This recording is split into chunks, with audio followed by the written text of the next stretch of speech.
James Roguski, thank you so much for joining us today. We appreciate your time. Always, Maria. It's always a pleasure. Thanks for having me. It's great to have you back. I wish that we were speaking under better circumstances, but unfortunately, the maniacs at the WHO and all of the so called delegates representing the people inside those meetings seem to be going full steam ahead with this, the treaty and the amendments. Talk to us, James. Where do we need to start here? Well, in Australia, step number one is Australia exits the WHO.com. And so this is exactly what happened last year. And this is what I really want to talk to you and your audience in Australia about. I've been, I don't know if I've been screaming, but I've been, trying to tell everyone who will hear for the last year, please wake up. Please have your standing committee on treaties wake up and do their job.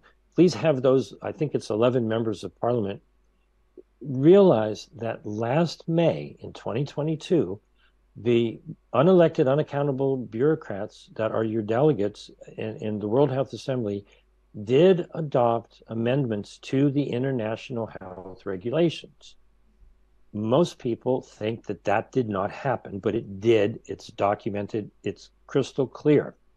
They made changes last year, and there's an 18-month period where every nation can say, well, thank you very much, WHO, but we reject those amendments under Article 61.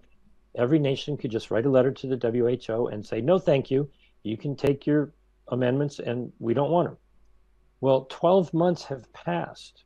And some of our mutual good friends in Australia put forth an official government petition to demand that Parliament raise the issue because, many members of Parliament say, oh, don't worry about the treaty. If there's a treaty, Parliament will have to discuss it. Well, I got news for you. They changed international law last May, and Parliament has not said a word about it. Our Congress has not said a word about it. Not a single politician anywhere on the planet has said a word about the fact that last year, international law was amended by unelected bureaucrats, and there's an 18-month period by which every single nation on the planet could say no to the WHO. And, kudos to all of our friends in Australia at australiaexitsthewho.com. If you go there, it'll pop up. It's a very simple petition. It just says, look, these need to be discussed in Parliament, and the people demand it. And last time I looked, there was maybe 9,500 signatures. I would love to see tens of thousands of your viewers that are in Australia. It's really very simple. It's an electronic petition. I also have australia.stoptheamendments.com. You guys are actually lucky. In our First Amendment, it says that we have the right to petition our government for redress of grievances, but our government conveniently doesn't have a system that allows us to do that. People in Canada have already done their petition. I think they got like almost 19,000 signatures in 30 days. The UK has got the same thing. Tess Lawrie put forth a petition in the UK, and they need 100,000 signatures. So, they have more people. They have a larger number that they have to get, but they have a longer period of time. As we're recording this, there's only a short period of time, but get that signed as soon as possible. But more importantly, it should help people realize that if you don't speak up and say no, your silence equals consent. Yes. And so there's a time period that we have, according to the international health regulations, to stand up and say, no, we don't want you to be allowed to change the rules.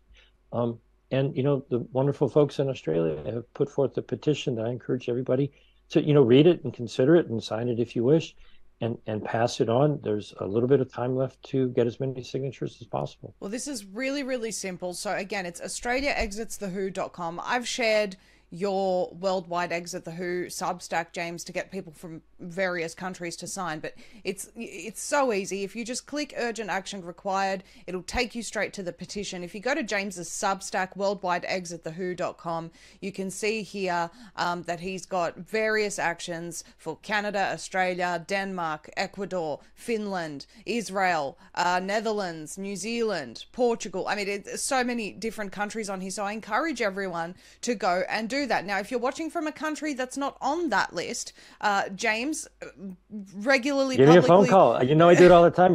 I'm in the United States. The country code is +1. My phone number is 310-619-3055. If you use Signal or WhatsApp or Telegram, it's my name and it's the same number on all of them. Let's get connected and get something started wherever you want. I'm more than happy to help. Yeah, so I mean, James has just done such an amazing job of centralizing all of this information in one place. I don't know anyone who understands this stuff better than James, truly. Now, the Australia Exits the WHO website, this particular petition is to reject the amendments. But what we really want, James, and I'd like to spend a couple of minutes talking about this. What we really want, yes, this is important, and we need to get the attention on this one. But the problem that we have is that we have some people in politics who are even on side who maybe have a different understanding as to what's happened with the already adopted amendments than others. And, you know, we have this constant back and forth of people trying to understand, because the WHO have purposely made this so confusing for the world. Really what we want ultimately, yes, this is an important step, but ultimately we need to exit the WHO, the United Nations, and we need to cut all ties with the WEF and anyone who has past, present, or future associations with them is not fit to serve in any type of role where they have responsibility over the countries. This is what we need in every country. We're trying to give you information. You know, it's really hard to sign a petition. It's really hard to take that link and say, go visit the link and consider signing the petition. What do you do to people? Hey, did you sign the petition? Oh, what's the petition about? Well, you know, they changed the rules and they didn't ask us. Do you want them to make it public so that Parliament would at least talk about it, so that everybody knows that they're changing the rules and not asking us? If you can't do that, I'm sorry, you're going to get what you deserve for your complacency. Yep, absolutely. We're asking something very simple. Share a website. Invite people to put their name on the line, because now's the time to choose sides. Do you want the WHO to continue to get away with doing whatever they want to do, and your silence means you're complicit with that evil? Simple statement, simple starting point. Sign your name on the dotted line and share it with everybody you know, and give them the opportunity to speak up as well. I would love to see, you know, tens of thousands of people in Australia stand up and just say, well, wait a minute, we're not going to just let the WHO and these appointed unelected delegates change the rules. This, at the very least, deserves an open air discussion of what in the heck is going on here. And so I appreciate, you know, Maria, the time. There's wonderful people that I've met in Australia. You know, I have all of this information, but people are on the ground taking action, you know, setting this all up. You know, it's not impossible to do these things, but it's certainly, you know, work that many people have done to put forth the effort. The least that the average person can do is say, look, you know, I'm behind you. I'll put my name on the dotted line.